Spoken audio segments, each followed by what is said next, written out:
Hey, I'm back and we're almost done. 25 days of giving back within 30 days of minimalism. How's it going? Minimalization. Are you feeling minimal? Do you feel like you have more space, more peace, more woo-saw? So as we're wrapping up the last days, there are some things that I noticed for myself that maybe you noticed as well. What was really cool this year was I did it around the holidays, it being around the 25 days of Christmas. As much as each category I was thinking of what I was going to give to somebody specifically, there were so many things that I never used, never opened, still great things like, oh, I'm going to use this, the whole one day thing. I have like a lot of streams of income, so there was a lot of holiday parties, a lot of white elephant parties. So I literally spent maybe $2 for all the white elephants because I just bought some bags. Because I think I only had to buy like 2 bags to put them in. Everything else, 100% of my white elephant holiday presents were from my minimalization.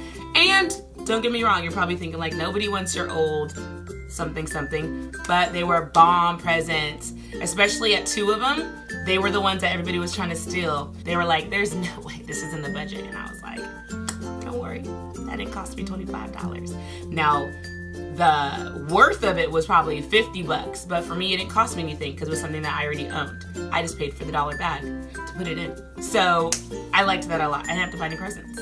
And speaking of having a lot of streams of income, a lot of holiday parties, I feel like for me, I don't know about you, if you do more than one thing, if you volunteer, if you're on the sports team, if you're doing all these things, it allowed me to realize I can discard the other things that are keeping me so all the time. I love being on my grind. I love hustling. I love doing a lot of things. But in certain seasons, I think it's okay to pull back.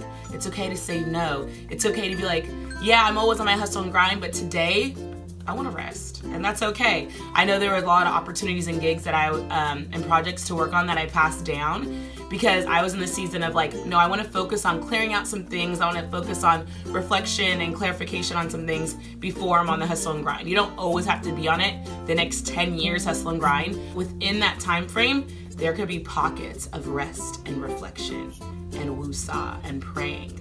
Me being in that mode of getting rid of things, I was like, no, I don't want to do that. I'm not going to do that.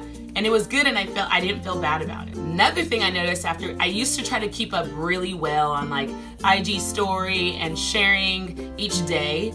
The beginning, what this process reminded me of is like a relationship. The beginning was fun and exciting. I'm decluttering, I'm minimalizing, and then after a while you're like, I'm tired. I just got home from work and gym and all that stuff. I don't want to clean out my junk drawer. I don't want to do it. I don't want to do it. So I think realizing it's a process and it's gonna have some ups and downs was like, you need to realize that and then be like, I know that it's not always gonna be fun and games, and think like that. Same thing in a relationship. It's not always gonna be like the first 3 weeks when you guys met. There are gonna be some things you get through, and that's the same thing in this minimalization. Can't even say the word anymore. In this minimalization process. So realizing it, there's gonna be some ups and some downs. You're getting rid of stuff. It's gonna be emotional in terms of the things that were sentimental to you, the things that you've always kept that you're like, oh, it's a failure. I've had this for 3 years and I've never used it. And it's actually time to get rid of it compared to like still holding on to it. So just realizing you're not gonna be perfect. You might not even get everything exactly how you want it the first time around, but just going through, just keep going. All right, even if you're 7 days behind, just keep doing something until you feel like you're starting to feel more accomplished. Another thing that's great is, besides the things, it's your atmosphere. I realized I've always felt like there's been pockets of my time where I have a lot of friends, not a lot of friends. I have a lot of people around me. I'm kind of by myself, and I've really been in a space. This is something I've been in a space for probably the last 5 years, but I get more and more at it each and every year, where I'm like, I only want people around me that push me forward. I only want people around me that speak affirmations in my life. I only want positive people around me. Yeah, we're gonna go through our times and struggles, but at the essence and the root of who you are, that's what I love having around me, and getting rid of the people in my life that are just like those things that I'm getting rid of, like they have no purpose. Yeah, no, it's great to have people to hang around with, and those are just people. Those aren't your friends. That's not your tribe. It's crazy. P. Diddy actually recently posted a video talking about this.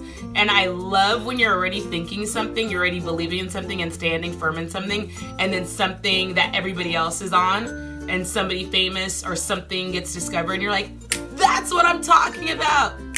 So it's good to say me and Diddy on our same page. We're on the same page. So it sucked. I had to release myself of some friendships, and they're not bad people. It's just where I'm in my season right now. It doesn't match where they are in their season. And maybe we'll come together again. Maybe we won't. But realizing just keep pressing forward. It's no harm.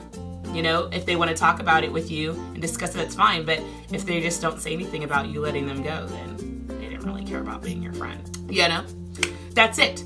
We're going to finish up these last days. We're finishing up these because the next time I talk to you, it's going to be a new challenge going into the new year. And I want to let you know 2 days before the new year starts. So make sure you comment below if you're like, I'm still on day 7, help. If you want any advice, let me know. If you want to know who else is doing it, feel free to comment below. If there's another friend you're like, please, I need someone physically that I can see on a daily basis to hold me accountable, send them a link of this video, like it, share it. We're in this together. I'm excited. Even if it's just 2 of you watching these right now, you know what I'm saying? It's me and you. It's me and you 2 people. Until the next challenge into 2019, excited about it. It won't be that difficult. It'll be nice and easy. Kind of. Going into 2019. Almost done.